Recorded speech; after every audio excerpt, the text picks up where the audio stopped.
Thank you so much for watching Landumc Goes There.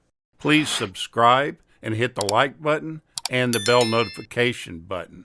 Ace in the Hole is a 1951 American drama film that was directed by Billy Wilder. It stars Kirk Douglas, Jan Sterling, Robert Arthur, and Porter Hall. The production marked a series of firsts for director Billy Wilder. It was the first time he was involved in a project as a writer, producer, and director. And it was the first film following his breakup with longtime writing partner Charles Brackett, whom he had collaborated on with The Lost Weekend and Sunset Boulevard, among others. And this was also his first movie to be a critical and commercial failure. It's a biting examination of the seedy relationship between the press, the news it reports, and the manner in which it reports it. The movie also shows how gullible the public can be and how manipulated they can be by the press. Without consulting the director Wilder, Paramount Pictures changed the title to The Big Carnival just prior to it being released. Early television broadcasts retained that title, but when it was aired by Turner Classic Movies and then released to the public, it reverted back to its original title, Ace in the Hole. The storyline follows Chuck Tatum, who has been a reporter for a small-town newspaper called the Albuquerque Sun-Bulletin for just 1 year.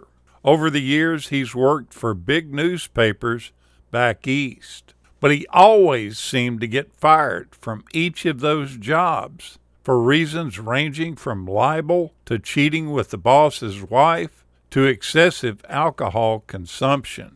But Chuck does know the newspaper business and how to write a sensational front-page story.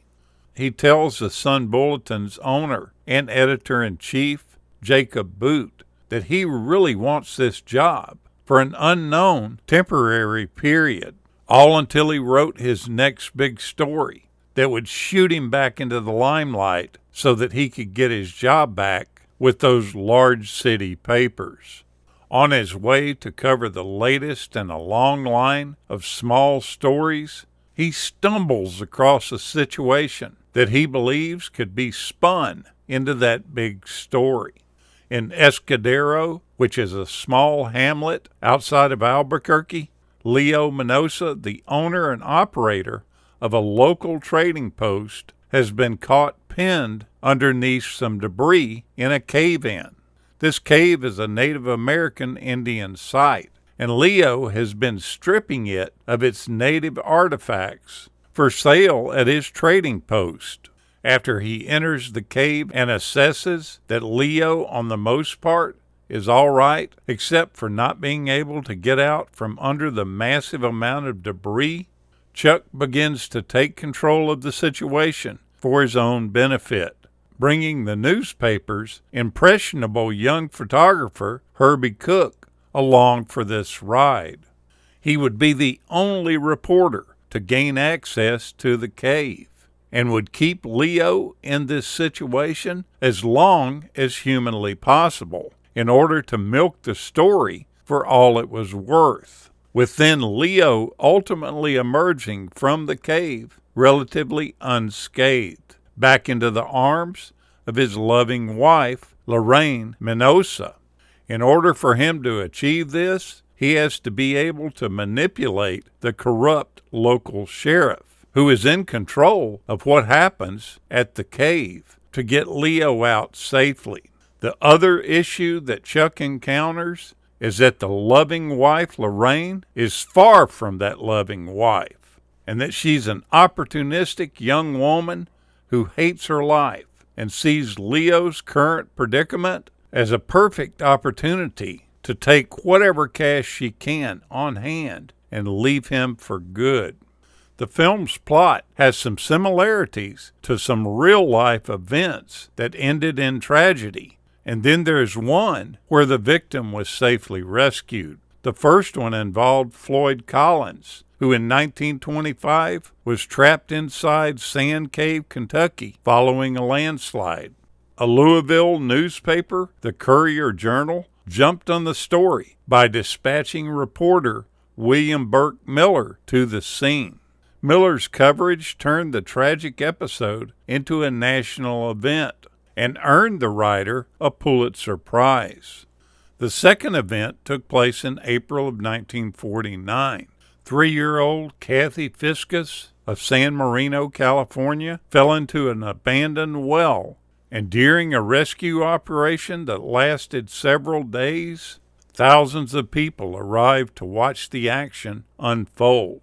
In both cases, the victims died before they were ever rescued. The third case that comes to my mind is the Jessica McClure case, where baby Jessica fell into a well in her aunt's backyard in Midland, Texas, in October of 1987, at the age of 18 months. Over the next 56 hours, rescuers worked to free her from this well casing, about 22 feet below grade. The story garnered nationwide attention. In the original art poster used for the film, it shows the film's star, Kirk Douglas, crawling in the cave with an anxious, wide-eyed expression, and gave the impression that he was the one who was trapped. This clever gimmick worked in two ways. First, it gave the first-time viewers the misleading idea that it was the film's lead character who was stuck in a dangerous situation. Second, it was even true in a metaphorical way. It symbolized him trying to get out of the dull, small town where he was unwillingly stuck for a year. After the film's release, it got bad reviews and lost money. And in Wilder's next picture, Stalag 17, from 1953, turned into a big hit. He expected to share in the picture's profits. But Paramount Pictures had a different idea. Because this picture lost money, his profits would be subtracted from Stalag 17. Now, Jan Sterling plays a great character in this film. Jane grew up in a wealthy household and attended private schools, and in London, she attended Faye Compton's dramatic school. It's said that during the taping of the pilot of a game show in 1968, she ended up telling the story of having been sent airfare to fly back to the United States. But she saw some very sexy lingerie while she was window shopping and just had to have it. She used the last of her money to buy it and then traded in the airfare and booked to board a steamship. Midway through this voyage home, she found out that that airship she had originally been booked on was the Hindenburg, which was destroyed in a massive fire when it arrived in New Jersey in May of 1937. Go back and take a look at this film. I consider it a great one that's really fun to watch from start to finish.